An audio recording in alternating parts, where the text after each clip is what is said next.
Good morning, everyone, or good afternoon, or good evening, wherever you are. Today is another Taurus energy day. Um, it feels pretty good to me. My heart and throat chakras were very, very, very active last night. Yesterday afternoon, all and through the into the evening, up until I went to sleep. Lots and lots and lots of swirling here, lots of frontal lobes. And really, really high ringing in the ears, but it's not painful. It doesn't. And when I say painful, like it can sometimes feel icky to my skin. But when I say that it's not painful, I mean that it's not affecting the psyche, because when we are being upgraded, we are we it can affect our psyche also. So the energy feels good. I woke up this morning, and before I even got out of bed, I was just lit up all over like a Christmas tree, real sparkly. So that tells me that the antennas are up.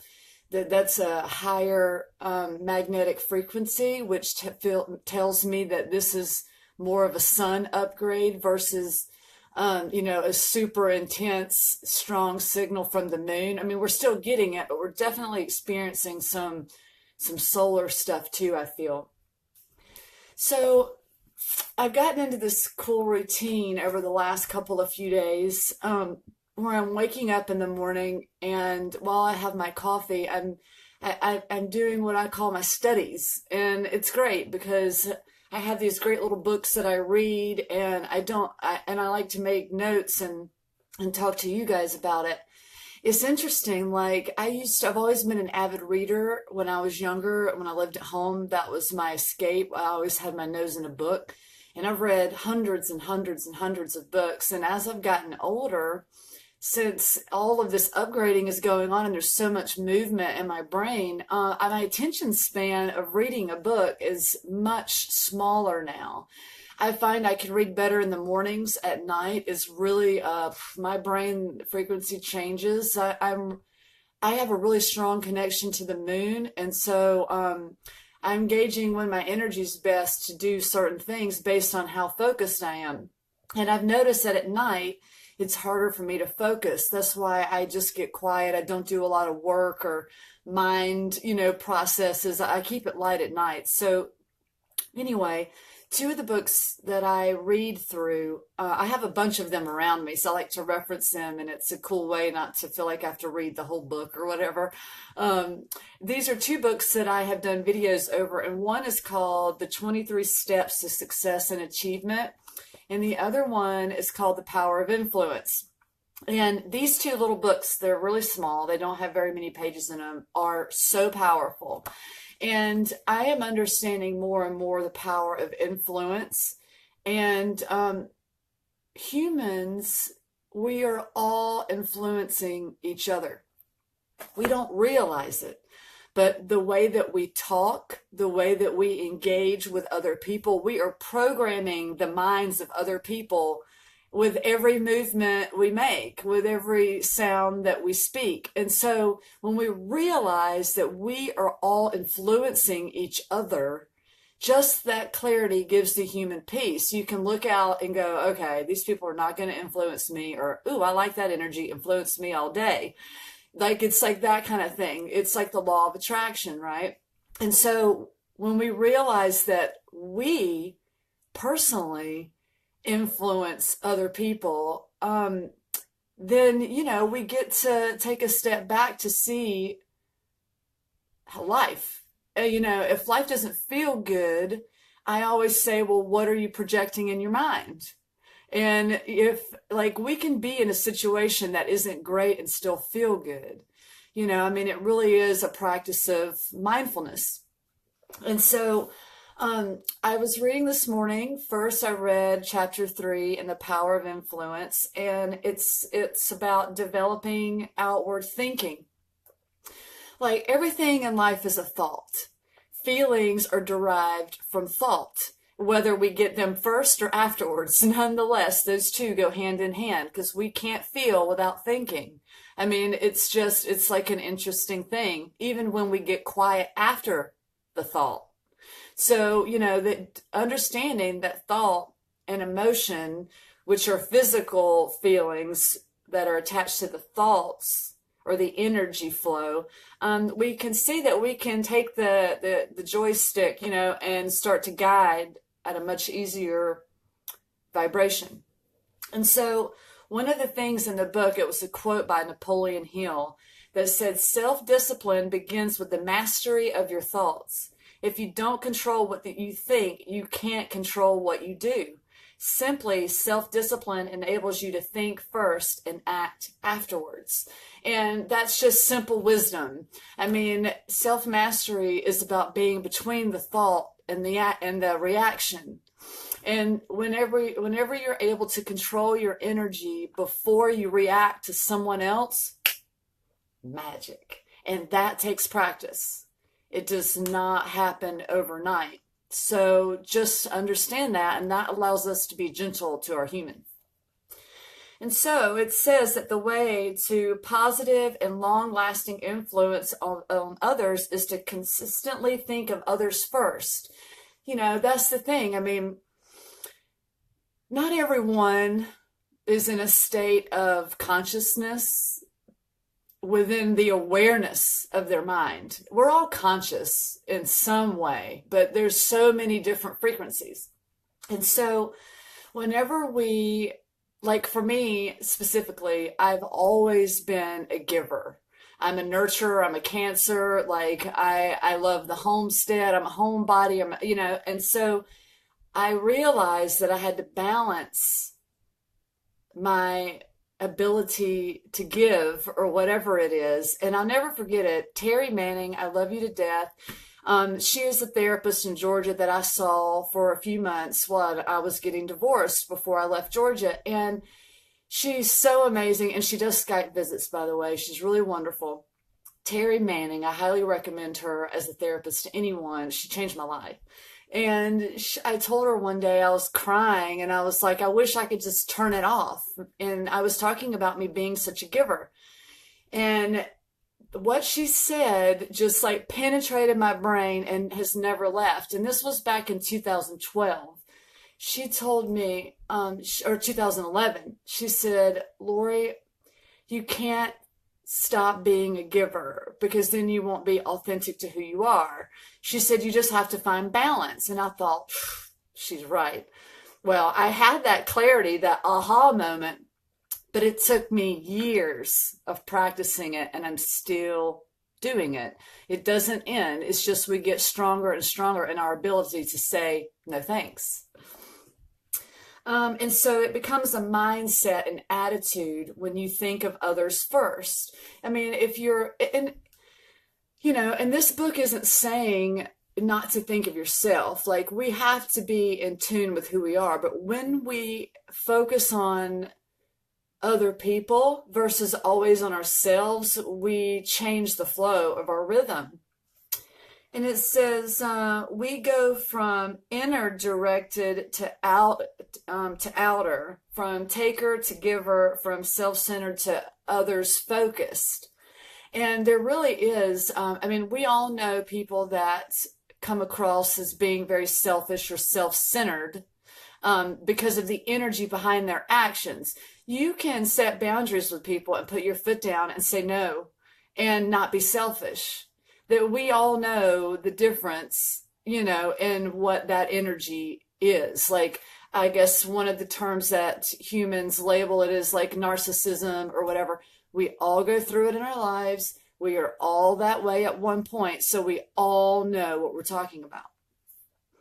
And it allows the human to forget personal worries. Now, when I was younger, I would always focus all of my attention on fulfilling the needs of others, and I wasn't fulfilling my needs. And that's when giving or being a nurturer becomes painful. And the people that are taking the rewards from that energy, it sucks the life out of you. And there is a balance. I mean, in life, if we don't get back what we're projecting, it doesn't feel good. when it's in that light of love, right? I mean, when we're not doing so great and we're receiving that projection back, that doesn't feel good.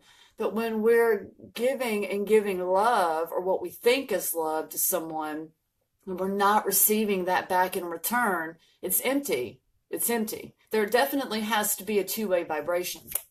It says selfish people tend to worry, experience deep loneliness, anger, and unhappiness. I mean, that's just completely understandable. If you're not open to giving your energy to others, well, of course, all those things are going to be there, because we're not open to receive. We're looking to gain everything from self for self, and that feels empty also. James Allen says, all that a man achieves, all that he fails to achieve, is the direct result of his own thoughts. And that's true. Like, we can blame our failures on other people all day long, but the fact that we choose to engage with certain people, that is the result of our choice. Now, yes, we get put in situations with other people, and in those moments, we can choose to engage or disengage. The human has to learn to listen to the channel. No one teaches us what our intuition, our guides are. So we aren't aware of our mind. And once we become aware of our mind, we can take a step back and listen. Because when we listen, that's when we really understand the power of influence, because we get to read the energy of another versus always waiting to respond. Okay, and it talks about not being a one-upper. Like in the example that they used in the book, and this is all about the power of influence. When you're a one-upper, let's say the example in the book was this. You meet someone and you say to them, oh, I played varsity basketball in high school. And instead of the person going, oh, that's awesome, and feeding back and giving them that person energy for what they talked about, the person will say, oh, really? Well, I play varsity basketball too, and I won an award for this, and I went to competitions and won this. Like, it's like, okay, like, you know what I mean? And we all know what one-upping is. It's not conscious behavior generally, because that stems from insecurity. Also, one-upping can just be you engaging in the conversation, but you don't want to take it over, especially if the other person initiated it. We want to give a good balance of ourselves and the other person, and so we're not dominating when the other person speaks and acts. Like, it really goes a long way with people. And if we want people to give us respect and give us the honor that we want from other people, we have to give it to them also. All right. It says being outwardly focused requires self-discipline, dedication, and repetition. Yeah, it's mindfulness and practice. Especially if you're not used to being around a bunch of people, or you haven't engaged with a large amount of people in your life. It definitely is something that has to be learned and practiced on a higher scale. If you're someone who is extremely introverted and you don't feel confident or have that, really strong pull to engage with other people, well, it's even more important to understand that it takes practice, but it takes, the want to engage with other people.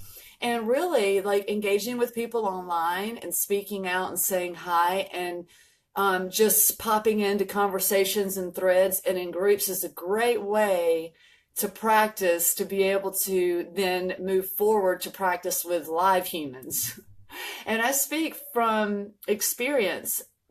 It's interesting. I was always a very, very super outgoing, extroverted person. I worked in the restaurant industry for almost 20 years. And over the last 2 years, since the awakening has accelerated, I've become quite introverted. And it's because my sensitivity to energy is heightened so much that it feels better for me to be quiet and alone a lot of the time. So And I've had to learn how to reintegrate myself back into society and with people. I mean, I lived in a nomad, like a nomad in a tent last year.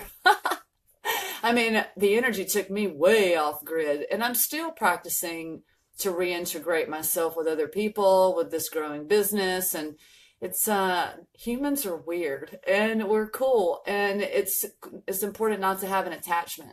It's really important. So then it starts to talk about charisma. Charisma is a sparkle in people that money can't buy. It's an invisible energy with visible effects, says Mary Ann Williamson. I like that. That's cool. So the three characteristics of charisma is optimism. You're an optimistic person, which means that you're positive, you have a smile on your face, you're uplifting and enthusiastic.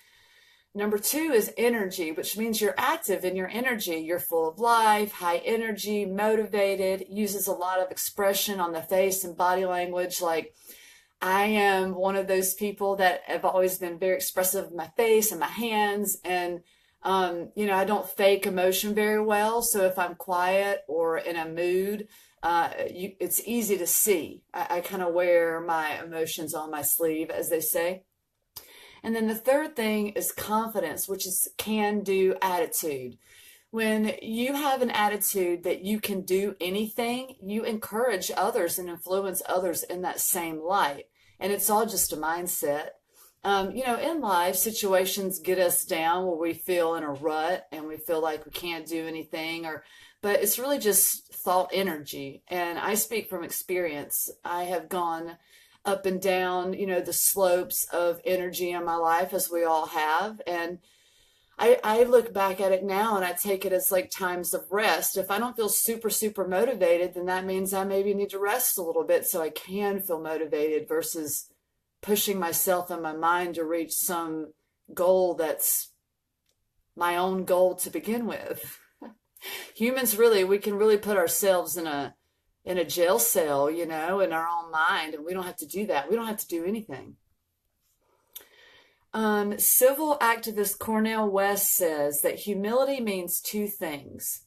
One, a capacity for self-criticism. That is key.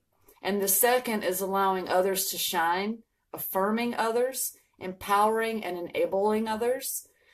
Those who lack humility are dogmatic and egotistical. That masks a deep sense of insecurity. They feel the success of others is at the expense of their own fame and glory. I've met a lot of people like this in my life, a few, and I learn a lot from them about what not to do. And those people also further influence the characteristics that I love about myself.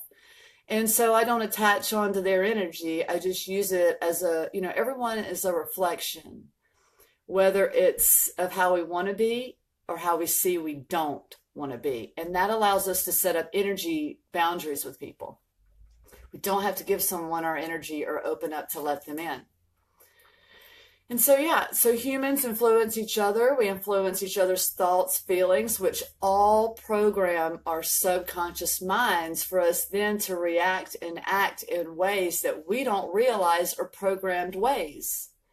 And so being aware of just that thought that people program each other's minds, then you can't help but take responsibility for your actions and the things that you say. When you have that clarity, you can't go back to the old ways. You can just learn to transcend them. So the second part that I wanted to talk about is from the book 23 Steps to Success and Achievement, which is this one. It's this little small book, and I've done a video on it before. It's really great. And step 2 in the book talks about new words for the taking. So vocabulary, speaking, whether it's publicly or in a video or to other people, can give the human confidence or make them feel insecure. And that can cause us not to speak out, not to engage, because we don't feel confident within our own speech. And we don't even realize that that is causing us to be insecure. And so if you feel like you don't speak well, if you feel like you don't know enough big words or whatever we do to compare ourselves to other people, instead of making that be an insecurity, use it as fuel to enhance your mind. And so, one of the things it says is to take time to increase your vocabulary. I mean, look, we may have been programmed by our life up to this point, or not may, we have been, but we can reprogram that anytime we want. Like for us to say, oh, I can't engage with those people because I'm not smart as them, only you are telling yourself that. Even if someone else tells you that, it's you that chooses to believe it or not. So there's no more excuses. We got to take responsibility for ourselves, family. We really do, because when we let someone else do that, it doesn't work out. So it says, one of the things that I have done over the years, just innately, is to look up the definitions of words and practice using them in sentences. For instance, if someone uses a big word and I'm like, what word is that? I'll go look it up and then I'll repeat it several times so that I can get the pronunciation right. And then I'll say, oh, this word is the word of the day. And then I'll use it in a few sentences right after. And that programs it in there. And so it becomes easier to use. And then we'll start using that word subconsciously. And we're like, whoa, where did that come from? Well, it's because we can program our own minds to remember, and it's not that hard. It's just repeating thoughts in your mind, speaking it also, writing it down. It's just very simple. Okay, so it says that to have a vague idea of a word is not enough. And when I do this, it makes me feel uncomfortable and question myself. And I'm like, oh, am I using that word right? Is the context proper? Or I don't know. And if I'm with someone that I trust, that I'm talking to, I'll say, did that make sense? Is that proper word placement?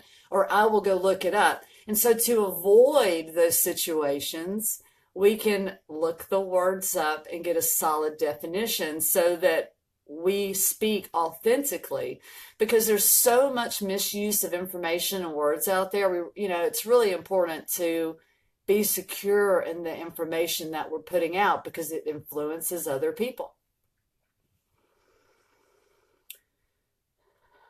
Okay, and it talks about to gain confidence in the way that we communicate, use a pleasant voice. Like, I know for me, depending on who I'm talking to and what I'm doing, I speak differently. Like if I'm around someone that's in my life all the time, I speak way different than I do than when I speak to you in a video. I'm much more chill and laid back, like not super proper. I mean, I still don't speak proper English, and nor do it's just, I don't hang on to that. I mean, I speak to what feels good, and when I see enhancements that I can learn, I apply those, It's not that big of a deal, but it is great to evolve within the way that we communicate with others. It makes life easier, actually, because then we're not doing the dance all the time trying to get people to understand as much as we did before. Still do it, but not as much. Okay, so use a pleasant voice, stand up straight, head up, hands away from the mouth, and eye contact. Those are all confidence builders. It allows us to speak. Like if you don't look at someone when they talk to you, or you're constantly like, always doing this, people notice that. But when you stand up and you talk to someone in their eyes and you use a firm voice, that sets a frequency that makes people turn around and look to say, oh, who is that talking? So it's like that kind of thing. It's the energy that we want to put off. I have many different rhythms to the way I engage with people, and it depends on a lot of things. It depends on the way I'm feeling. Sometimes I want to be very open to receive with my energy, and sometimes I'm not. And so I don't look up as much when I'm walking down the street, or, we can be as open or as closed off with our energy as we want. There's no rule book. It's dependent upon your flow. And if someone doesn't like it, that's okay. Just tell them I'm in a different energy flow today. I'm cool. I'm just cruising. Quiet day or whatever. Like, just communicating with people about the way that we feel gives those humans around us a peace of mind. If someone's like, why is this person pissed off all the time? They're always angry, and you don't communicate why. Well, then that just sets that frequency in that other person. And so just a little bit of communication is really key. Even with your kids, like you can tell your kids, mommy or daddy, we're just having an off day today. So, I mean, and that teaches them to understand communication and emotions too. It opens up the door for them to talk about emotions with you. Doing these little things will earn you respect, open up opportunities, and satisfy living. I mean, it really is very simple to live in a higher vibrational frequency, because everything in life is a thought, whether it's the way that you go about your morning or the car you get in to drive to work. Everything is a thought, either your thought or the thought of someone else. Okay, so exercises to increase vocabulary. So increasing your vocabulary, it decreases slang talk and increases intelligence, which we talked about. And then it says to keep a word book with you, or like a memo in your phone. And then you can jot down new words to look up, practice saying later on. Like if you hear something or see something and it pulls on you and you're not sure what it is, go check it out. It might be something that's very synchronistic in your life. And those are clues, from the channel, which is cool. Everything we see is some sort of synchronistic confirmation when we look outside of our own perception. Number 2 is read widely. Choose different authors, different ways of reading. You may be reading articles online. You may pick up a book about the cosmos. You may pick up a medical book or a self-help book or a funny, fiction story. It just talks about having a wide vocabulary, because different contexts and different people have different ways to communicate. So don't always go with what's easy. And then the last thing is study groups of words, which I thought was cool, and I never thought about it in this context. So it talked about, the example it gave was sciences. So, look up word groups like anthropology, archaeology, geology, like those sort of words that sound the same that can really confuse people. Like I've noticed, I speak very fluent Spanish. I can read and write it. I worked in Mexican restaurants for 8 years, and it's such an easy language to learn. It's English, American English, America's weird. We have all these different words for all the same thing, and everybody's got their own ways of saying it and meaning it. It's just, our communication in this country is very different than what I've seen in other countries and I've heard from other countries. So, just find what communication works good for you, and don't worry about the rest. Use the outside world as a tool to evolve, not to compare and lower your vibration, because we are all, we're all results of our lives, of what we've been through and seen. We've all been influenced all along the way before we were born, inside of the womb. And so just understanding that we can change anything that doesn't flow, in our life. If life doesn't feel good, then we have to change something. I love you to the moon, family. Have a great day.